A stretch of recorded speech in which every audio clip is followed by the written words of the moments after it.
Hello people, I hope you are good and you are keeping safe. My name's Monica Kamau. I'll be taking you through BBM3112, that is Generation of Requirements, and my focus today will be on purchase description. Now, when you're talking about purchase descriptions, when you're talking about purchase description, this will be the objectives of the course, that is identifying the components of purchase description, describing the purchase flow within our organization, explaining the different methods of communicating material needs within our organizations, describing how to develop good purchasing descriptions, again describing how, discussing the various approaches to specification, and the last will be describing the general process of developing specification.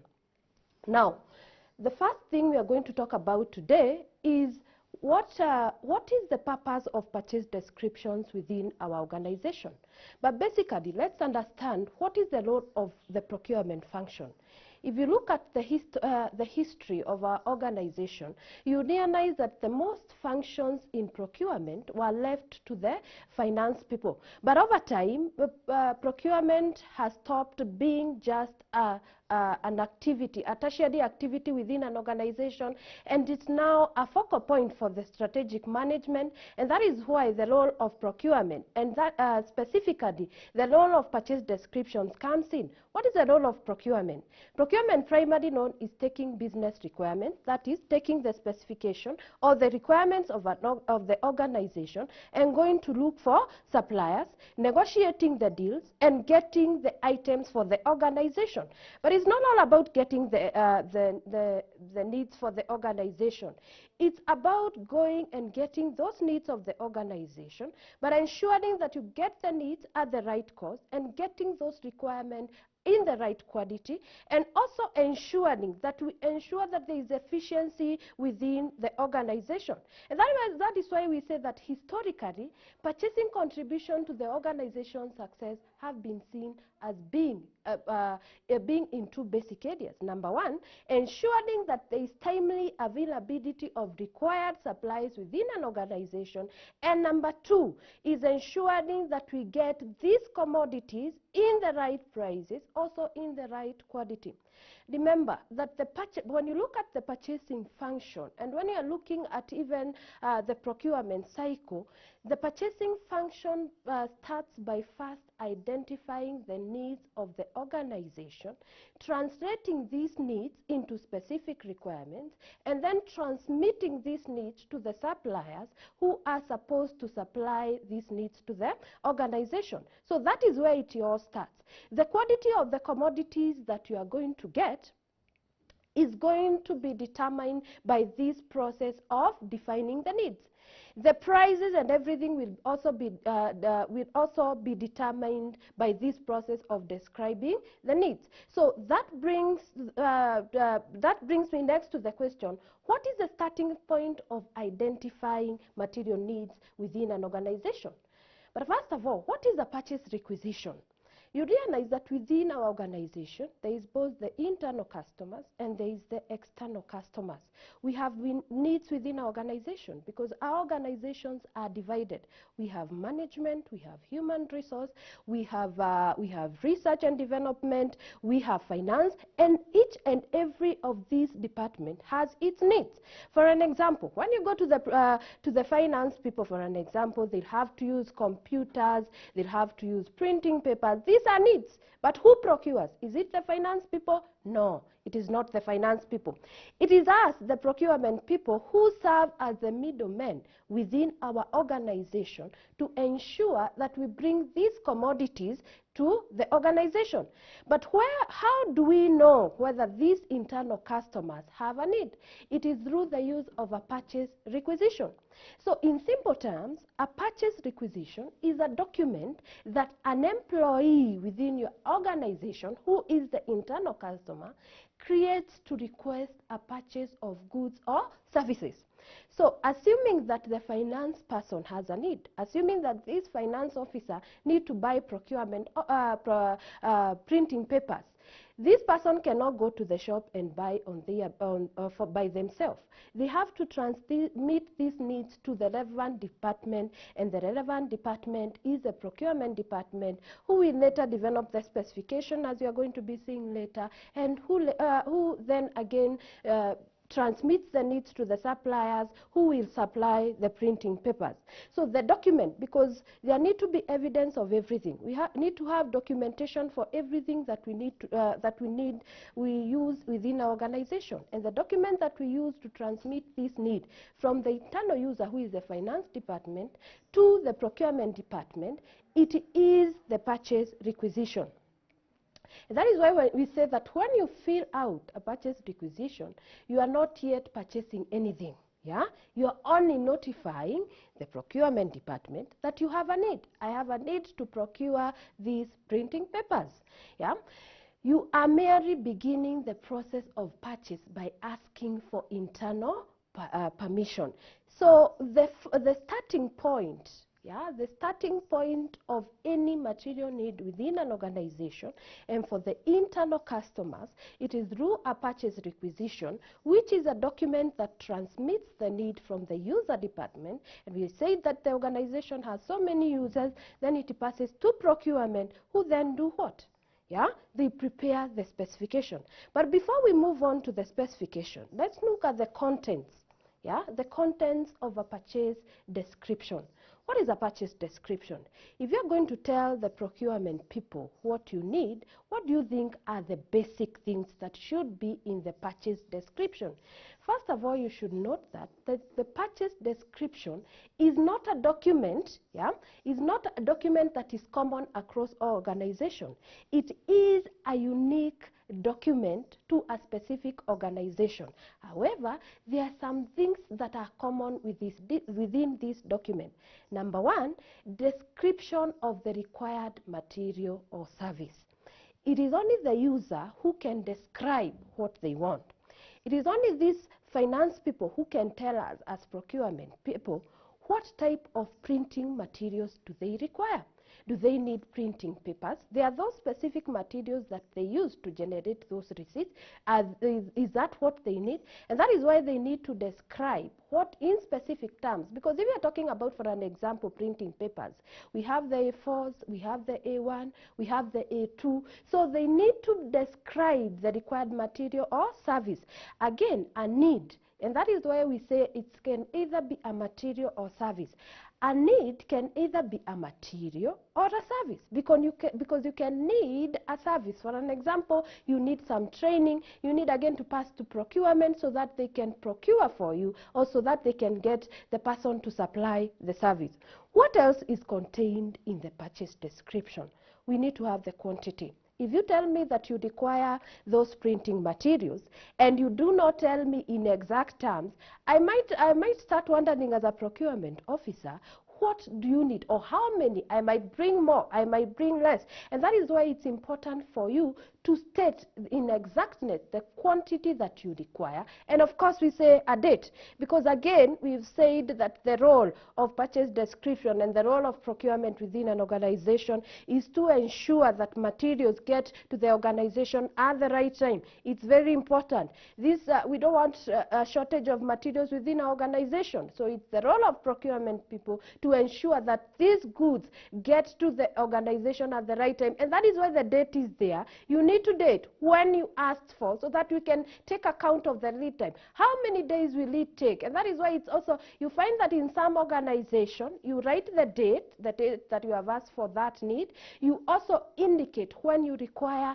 the materials. It's very important, because if you require the materials in 1 week's time, as the procurement officer will be able to tell you whether it is possible or not possible, because you'll see that within this course we look at purchasing plans. As the finance people, you are supposed to identify materials that you need within a year, so that we can take account of the lead time.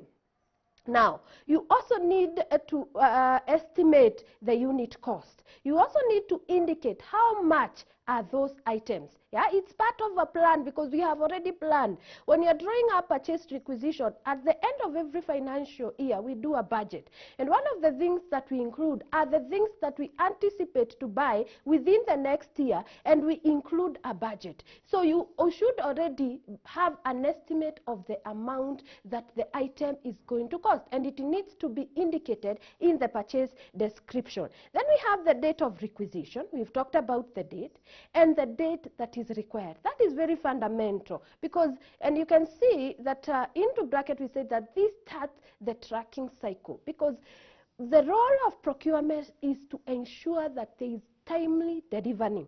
So how are we going to know that the goods were delivered on time? It's if we are able to track, and that is why we need the date of requisition. We also need the date that is required. We also need the authorized signature for purposes of accountability, because when you look at the objectives of procurement as a general unit, you realize that accountability is very fundamental. You also realize that even within the government budget, let's take an example of Kenya, that you realize that the highest budget of any government goes to procurement. So the issue of accountability is a fundamental issue. How are we going to ensure that there is accountability? One of the simplest ways of ensuring that there is accountability of materials within our organization is having authorization, and it's having the right people to authorize for materials, because somebody needs to see, number one, was what you are asking for, was it in the plan?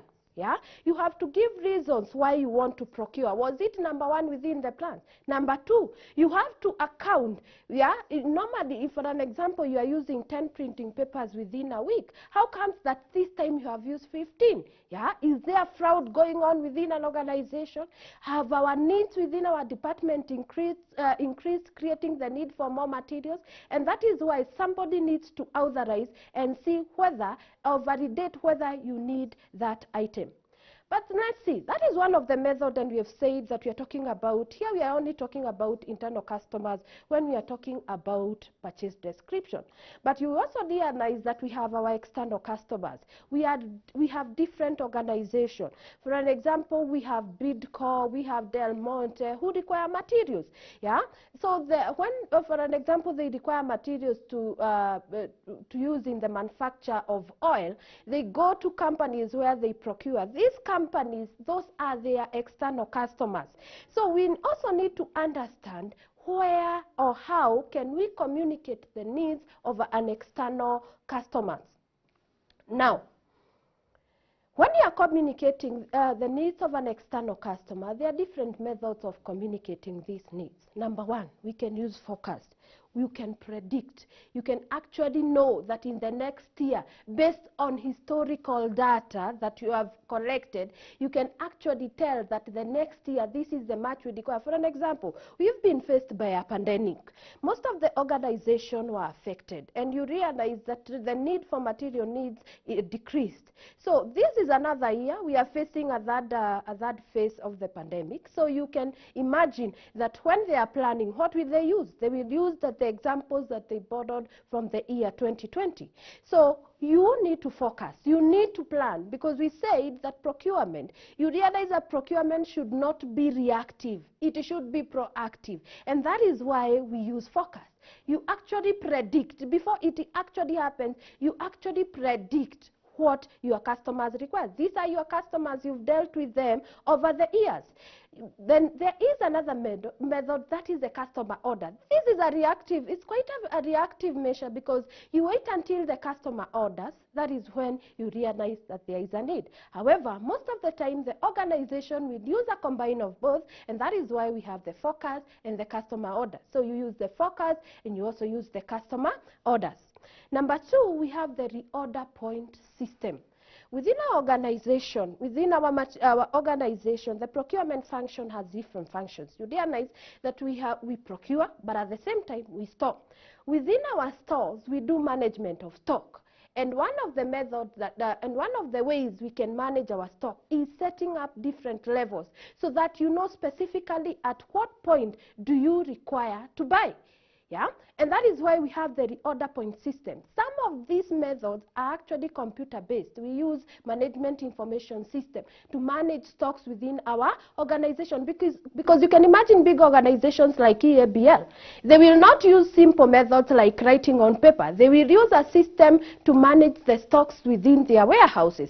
These are very large organizations. You can imagine if somebody is kept within a store to be accountable for everything that is happening within a store. It's going to be very difficult, and that is why you realize that most organizations will adopt management information system that will help them manage stocks within their environment. Now, within the MIS, we set different levels. We have the maximum level. The maximum level is the most amount of inventory that you are supposed to hold within an organization at a specific time.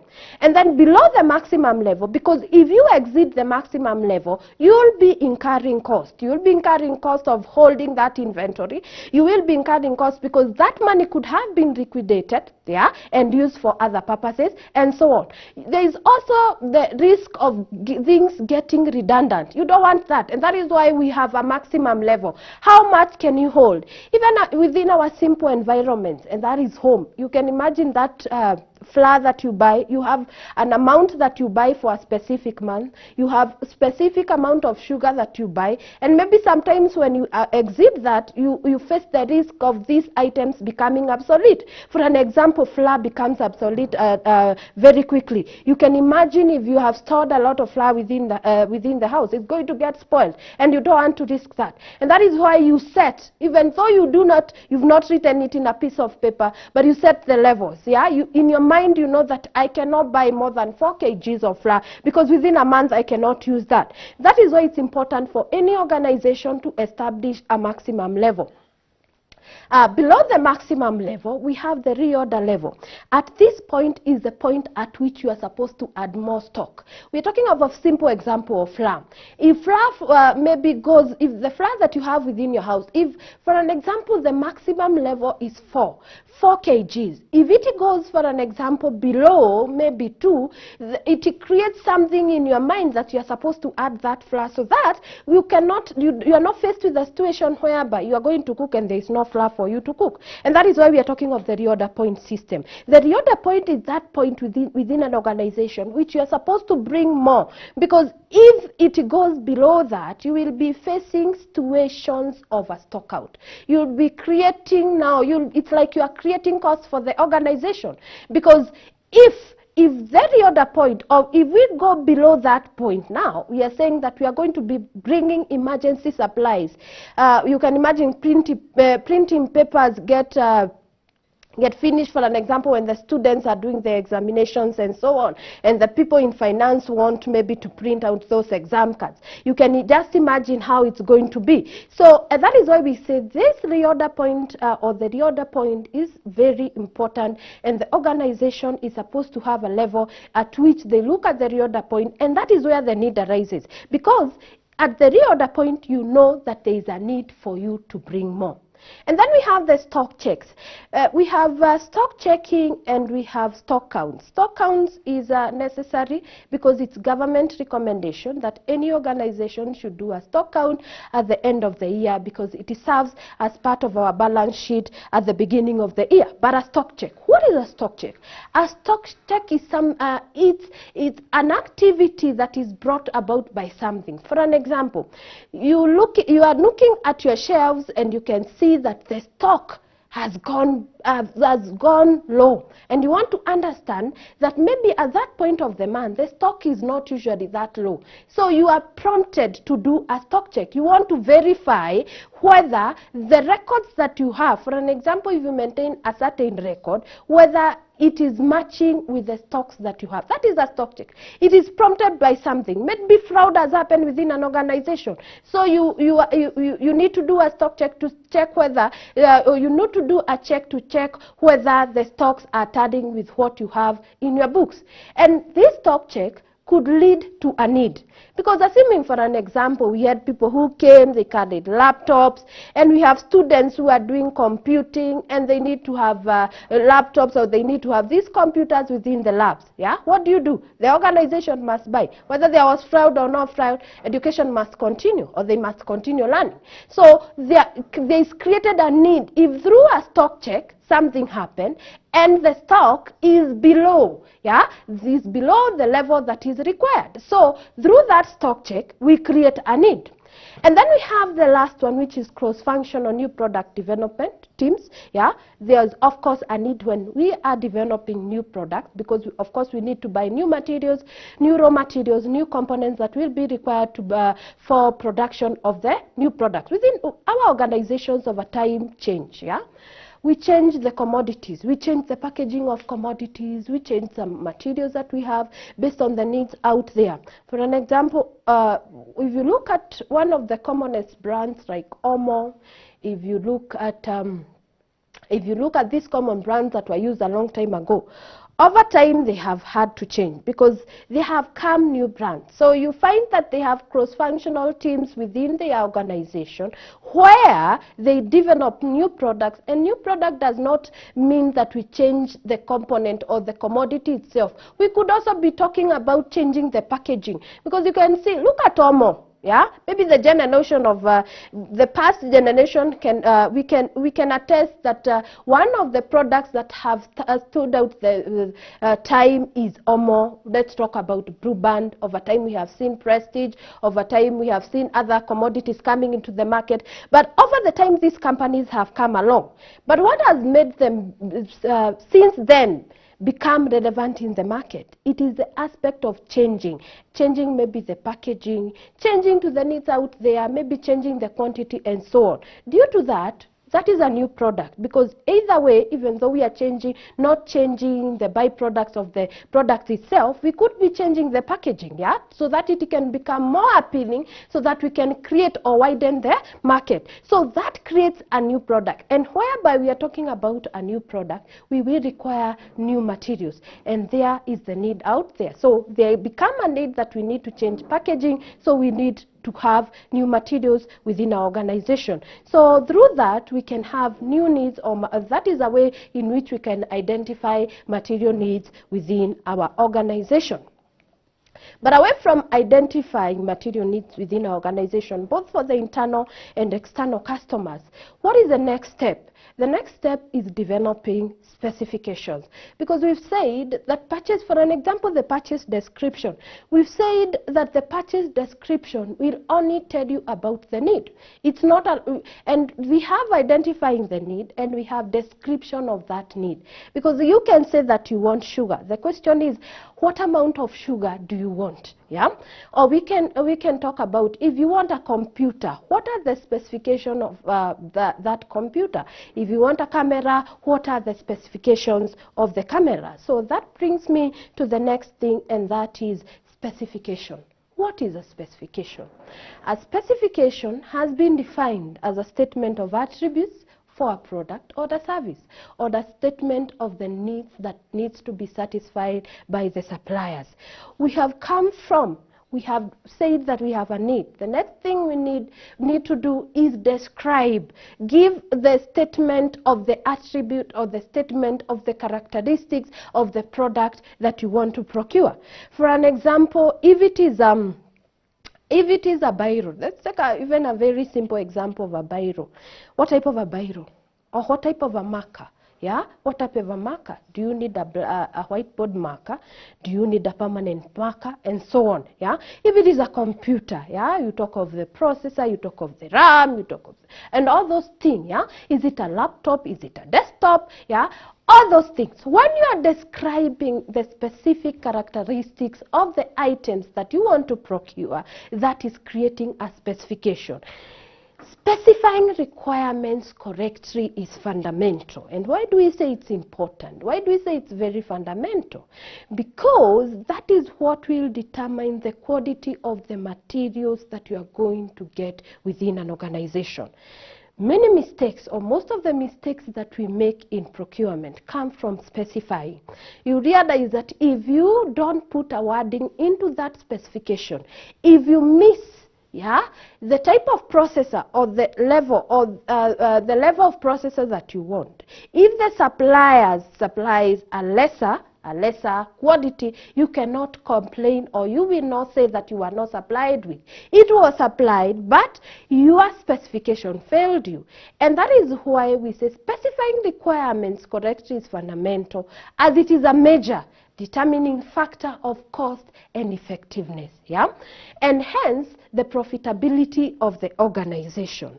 Remember, our biggest objective, or the major objective, even when we are doing procurement, because we are not working in isolation. We are not working as a cocoon ourselves. We are working as part of the larger organization.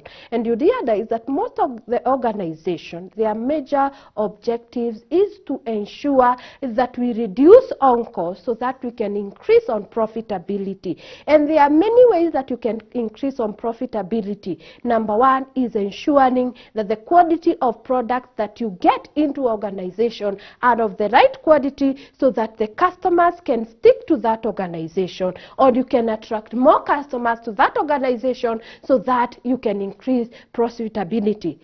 Unclear or incorrect specification can result in what? Number one, disruption and delays of the product or service caused by time spent providing additional information or clarification. If you do the specification wrong, for an example, if you do not include wordings within the specification, then the supplier need to call you and clarify something that you did wrong in that specification. At the end of the day, you will not achieve the objective that you wanted to achieve. Number two, it leads to additional cost, and that is the cost that we are trying to avoid. That is the cost that we are trying to minimize. So as much as possible, ensure that the specifications are done right the first time, so that we can reduce time that is used for additional or for seeking additional information and for clarification. And number two, so that we can reduce on cost. So a cost that we are trying to save to ensure that we increase the profitability of our organization. What is the importance of these specifications? Number one, the importance of a specification is to indicate the fitness for purpose, or the use of fitness for purpose, or use of in which the product is going to be put into. When you look at number one, you need to indicate what the item is going to be put into. For an example, when you are describing, if you're talking about a laptop, you realize that we have different types of a laptop. If for me, if I want a laptop, the simplest that I need from a laptop is maybe create something like PowerPoints for maybe my lectures. Number two, maybe do a Word document. But when we go to a journalism student, the need increases. So when these two people are specifying what they want, they need to indicate the purpose that they need to put into, because there is a lot of editing. I believe that there is a lot of editing when you're talking about journalism. They need to edit videos, they need to edit a lot of things. So these two people have different needs. So the first thing is that the specification indicates the fitness for purpose, or the use to which that item is going to be put into. The second is very simple: to communicate the requirements of the user. It communicates to the user the requirements of the user to the procurement people, who then streams that down to the supplier. So it first communicates to me as a procurement officer, and then I transmit that to the supplier. So basically, it is a type of document that communicates the needs to the procurement people and then transmits that need to the supplier. The other thing is compare what is actually applied to what is actually received, because at this point, at the point at which I'm doing inspection, what am I going to be looking at? I'm going to be looking at the specification. what did I ask for? Yeah, is it what I received? So at the point at which you are doing inspection, you require specification. And the last one is provide evidence. And we are going to be looking at characteristics or simple principles when developing specification. And you realize that the wording within the specification can be used as a word against you. And that is why we say that it's provide evidence, because there can be dispute. You can imagine you and your supplier, you're having a confrontation because the supplier supplied something wrongly. And you're saying that I asked for this, you supplied this. Where do we go back to? We go back to the specification. I look at what I asked for, and then I look at what I received. So in case we have a dispute, these are the documents that we are going to be verifying to see whether or who is correct, who goes with the day, or who actually did the right or the wrong thing. So it acts as evidence, and that is why it's important for you to look at the wording that we used within our specification or what we asked for, so that we can ensure at the end of the day we do not have disputes within our procurement cycle or within the relationship that we have with our suppliers, because it's fundamental. In some issues we talk about supplier relationship management, which are very fundamental when it comes to procurement. So ensure that these documents and the documentation is done right, the specifications are done right, so that at the end of the day the supplier supplies the right thing, so that at the end of the day we reduce disputes which can cause chaos within our procurement cycle. Now, we have different methods of describing items. Yeah, we have the different methods. Number one, we can use a brand. We can specify our items using brand names or trade names. For an example, I can ask for a big pen, I can ask for a Samsung machine, I can ask for a GVS camera, and so on. So we can use a name to describe what we want to procure. Number two, we can use samples. I can take a portion, take to the supplier a portion of a whole. For an example, if I want flour, I can take a piece of that item, take to the supplier, and ask the supplier to supply based on the sample. And then we have design specification. When you're talking about design specification, is describing in detail. Yeah, we call them material and method of manufacture. Is describing the raw materials, for an example, that are going to be used to make an item. We also describe the method of manufacture, and then give it to the supplier and ask the supplier to actually supply based on the raw materials you have given, and to also make the item based on the method that you have described. And then we have the standard specification.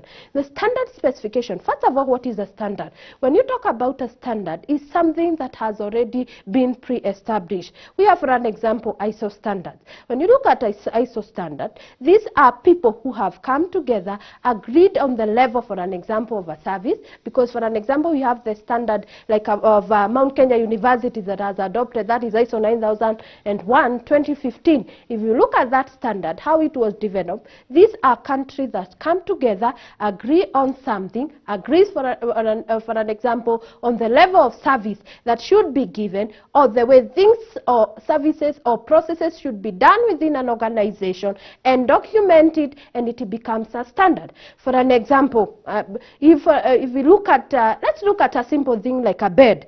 Beds are standard. We have a 4x6. When you go to the fundi, you tell the fundi, I want a 4x6. The next thing the fundi gives you is a bed. The only thing that you will describe maybe will be the type of materials that will be used. For an example, you may prefer to use mahogany for your bed. You may prefer to use metalwork, and so on. The type of wood that should be used. Is it a metallic bed, and so on. But the size itself, it's a standard. 4x6, because even when you go and buy that mattress, and those mattresses maybe sometimes, most of the times, they come from China, you realize that the 4x6, there is no way that if you buy a mattress that is 4x6, when you take it to the house, it will always fit that bed. Why? Because it is a standard.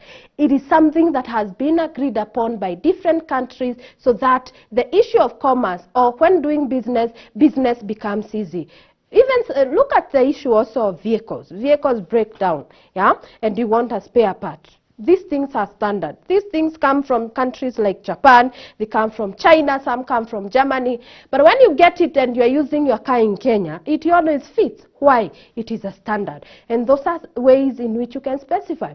You can specify items with things or with the minimum standards of the minimum requirements that has already been pre-established. You do not think about it. It's not like design specification where you describe the specific items that are going to be used to manufacture something on also the specific method that is going to be used to manufacture. You use a standard, something that is already pre-established, so you don't need to think about it. You only need to pick the standard and use it for your specification.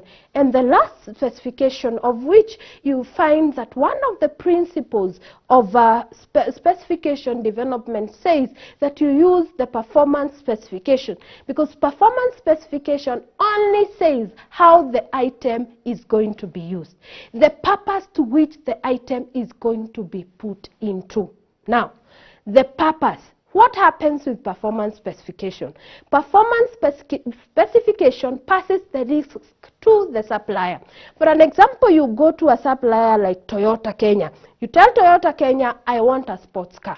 Nothing else.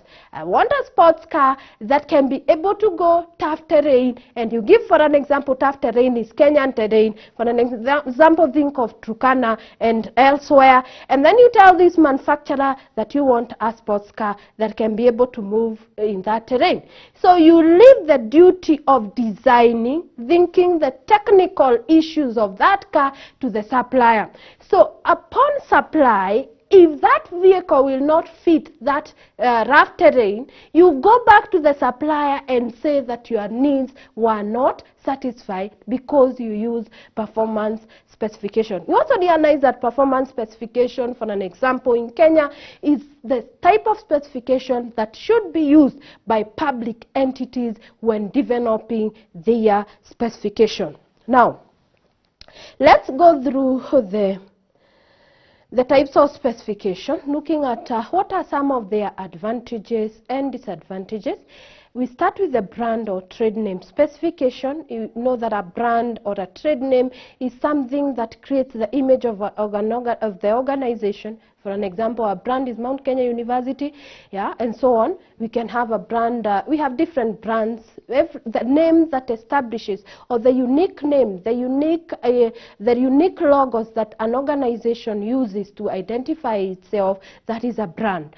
A brand name is used by a manufacturer to distinguish a product and to aid in its promotion. What will sell you? It is your name. What will sell you? It is your colors. What will sell you? It is the logo that you are using, and so on. Now, what are some of the advantages of using brand names? One of the biggest advantages is that it's very simple. I want to buy a big pen. I just describe within the purchase description that I need a big pen. I do not think how big are going to produce, what type of materials they are going to produce, and so on. I just describe, I want a big pen, yeah? I want a Samsung laptop, yeah? I've used a brand name. I want a Samsung phone, and so on. Number two, brand name products tend to be more readily available than unbranded items. Very true. You find that brands are everywhere. For an example, if you go to a shop and you want a Technophone, even though you are anywhere, you go to Garissa, you get a Technophone. You go to Mombasa, you get a Technophone. You go to Nairobi, you get a Technophone. It's everywhere. So they are easily and they are readily available. Number three, the use of brand name purchase description may be the most efficient method of obtaining the desired level.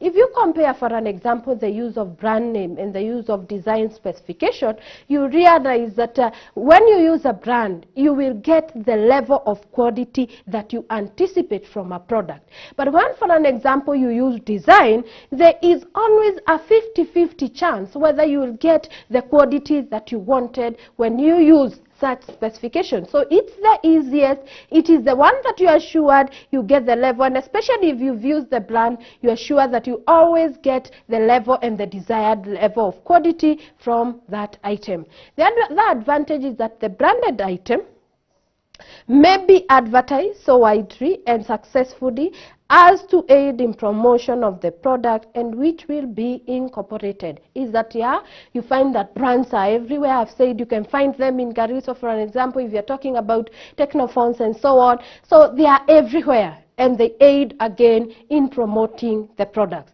Because for an example, if we are a big organization and people know that this big organization, let's take an example of these prominent people. You find that these people will use a certain brand of a phone. For an example, let's use brand A. If a certain person uses brand A, these people below will always want to use that brand. So it acts as a promotion, yeah? If this person, for an example, is using this brand of a phone, then I should use it because it means that it is a good brand, yeah?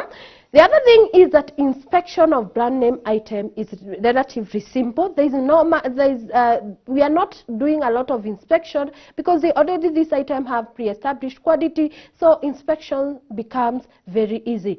Testing the items may be impractical.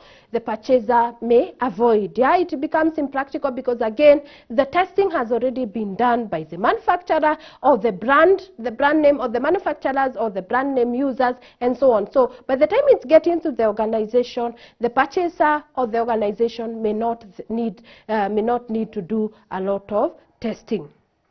Now, what are some of the disadvantages?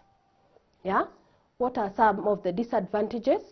Some of the disadvantages of the brand name specification is, number one, is that brand names are very expensive, or brand item, or use of brand name specification, it is very established. Again, it does not allow the supplier to become innovative. It's not like design specification. When you're talking about design specification, you allow the supplier to become innovative and so on. So let's move to the next type of specification. The disadvantages are there. Brand name products are usually cost more. Using brand name products may mean that the purchaser is not taking advantage of improvement, and also it limits competition, and that is why again brand names are not used by public institutions, because one of the principles of public procurement is that you realize is that to allow as much as competition as possible. And one of the things that brand does is that it limits competition, because when you say, for an example, you describe an item and say that I want a Samsung laptop, even though somebody else has a HP, it's only the Samsung laptop owners who will be able to distribute. Now, let's move on to the next type of specification. That is samples. Sample is a portion of a whole. You can take a portion of something that is whole, take it to the supplier, and tell the supplier to supply based on the sample. What are some of the advantages? The advantages, number one, is use of samples. Again, it's very simple. You take a portion, take to the supplier, and tell the suppliers to supply. Number two, it is almost mandatory when purchasing materials requiring a specific color such as printed surfaces, fabric, style, film, packaging, signs, letterhead, stationery, and the like. Yeah, it's almost necessary that you use samples when you talk about items that require specific features, e.g. color, feel, and so on. So it's almost necessary, for an example, when we have such items that you are considering colors. For an example, a certain fabric, you could require to take that specific piece of that fabric to the supplier to be able to supply. Now, what are some of the disadvantages? One of the disadvantages is that detailed tests and inspections may be required, yeah, that the furnished items meet the sample. We must do thorough inspection to see whether the supplier supplies based on sample, because e.g. if you're talking about fabric and you realize that especially when you're talking about supply of fabric, samples are used, you need to inspect thoroughly to see whether the supplier has supplied based on the sample. Number two is that the inspection on a requirement such as color may be subjective.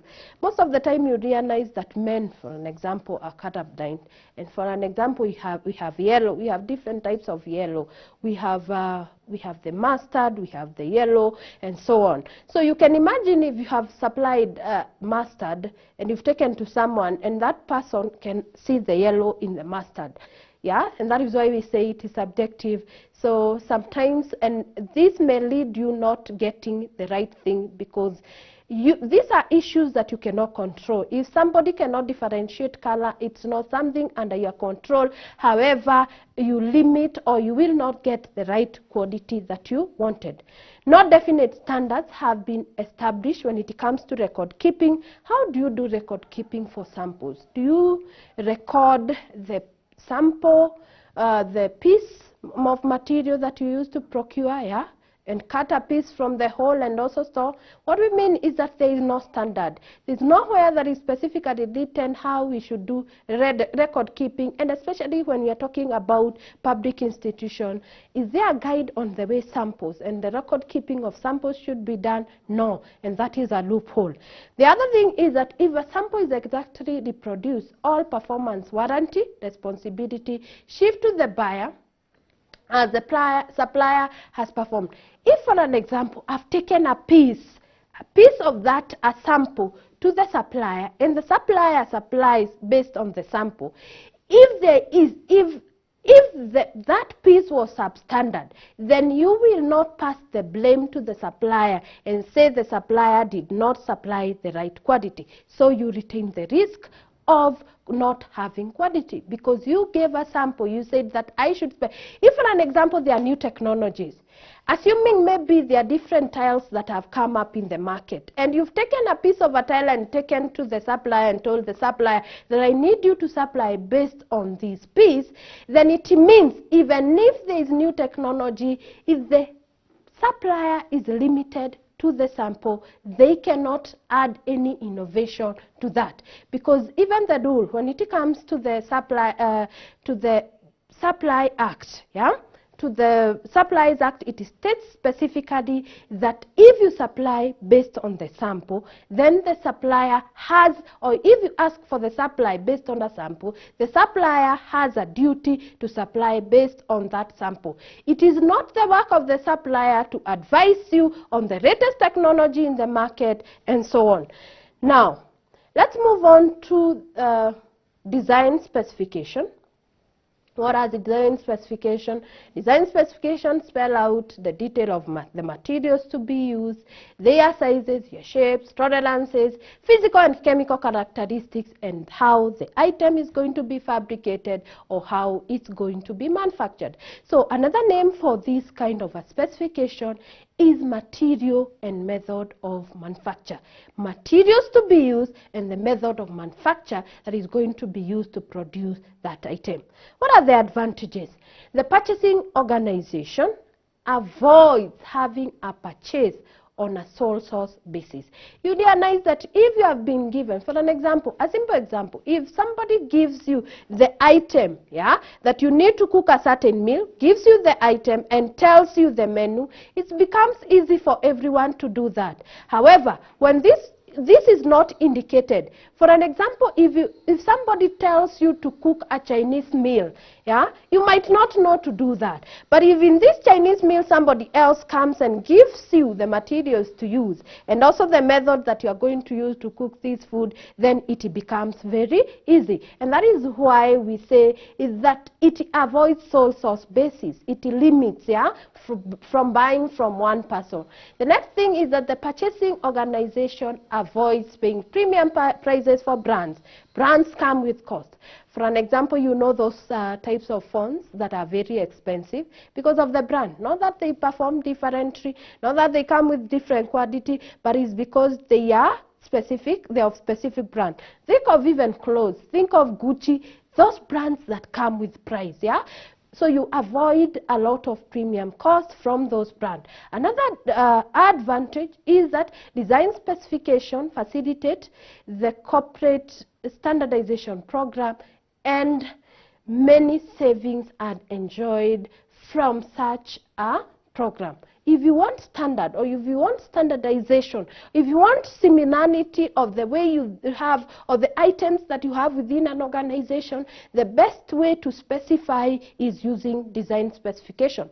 The last one is that they can solve the problem of no supplier can design it, because you've informed the supplier the type of materials and the method that he needs to use to manufacture.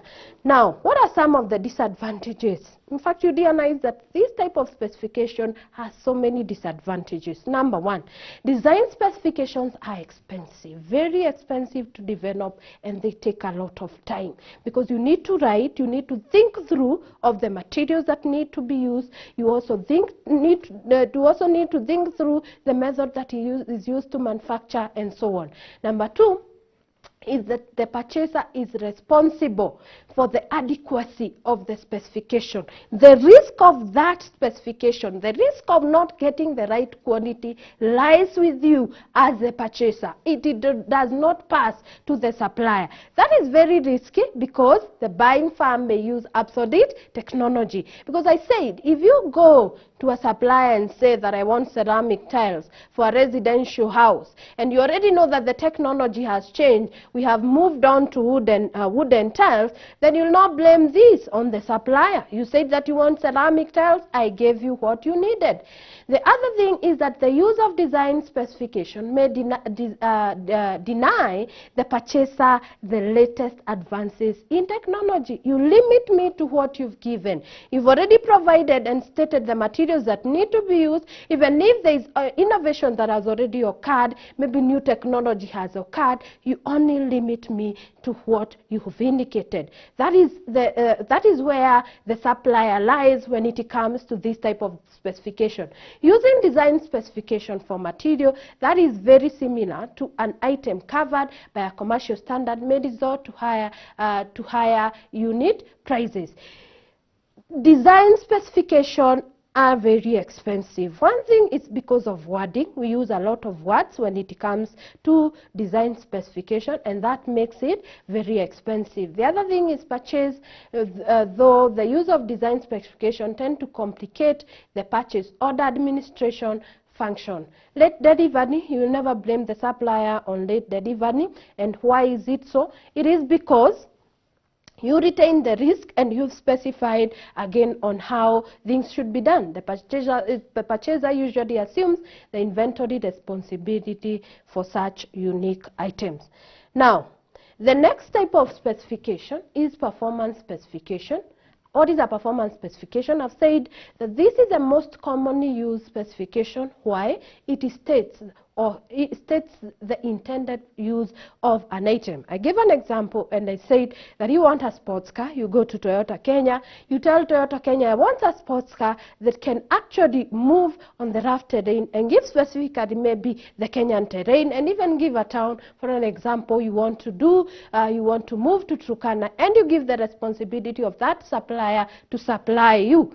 This risk passes. The beauty about this performance specification is that the risk passes from you and it goes to the supplier. In case the supplier supplies a substandard material, you can always question why the supplier has supplied that kind of an item, an equipment, and so on. What are the advantages? Performance specification are easy to prepare, because you just need to indicate the use to which this item is going to be put into. It allows the supplier to use the latest technology. Using performance specification ensures the purchaser obtains the specified level of quality. When several already designed, developed, and produced items can meet the performance specification, the depth of the competition is enhanced. You allow for wider competition. Performance specification allow greater degree of innovation when it comes to supplier. Let's go through the disadvantages. They can be time consuming also. They can take a lot of time sometimes to prepare. They are more difficult to enforce than other methods of specifying.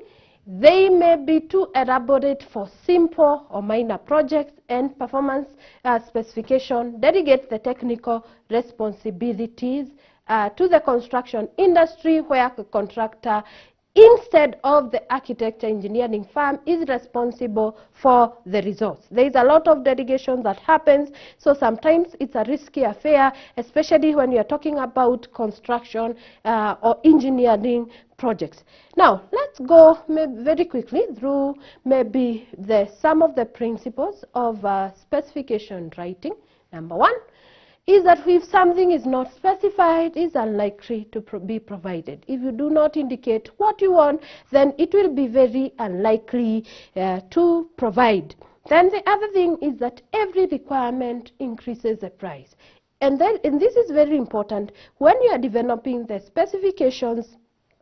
Then you need as much as possible to reduce on the wording so that you can reduce on the price. And that is why we say that the specification should be at least very clear and should also be very logical. The shorter the specification, the less time it takes to prepare it. The shorter specification, the less wording you use, it is very easy to prepare it. The other thing is that the specification is equally binding to both the purchaser and the vendor. The specification is the heart of the resulting contract. So again, you become liable for developing specification, and also the seller has a duty to that specification. So ensure as much as possible you avoid omissions when you are developing specifications so that you can get the right items. Specification should, as far as possible, be presented in performance terms. Performance. Use performance specification when you are developing your specifications within your given organization. And they should be open, not closed. Closed means that we could be using, as much as possible, avoid using brand or trade name specification. It limits competition, but it also become a very expensive affair when you are actually using brands.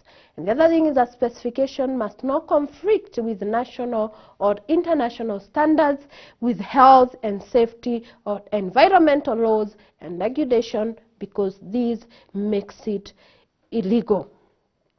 Now, when that is said, we go to the summary.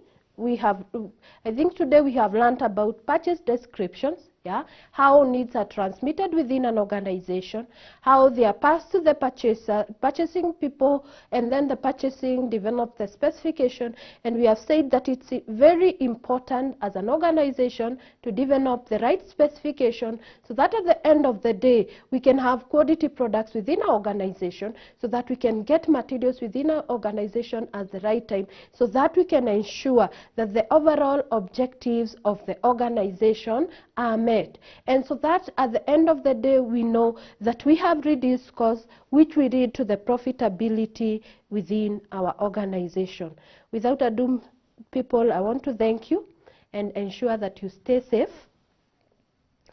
Ensure that you stay safe and make sure that you have your mask on as we go through this pandemic, and hope that within our organization we'll ensure that there is profitability through the way we do our purchase description. Thank you.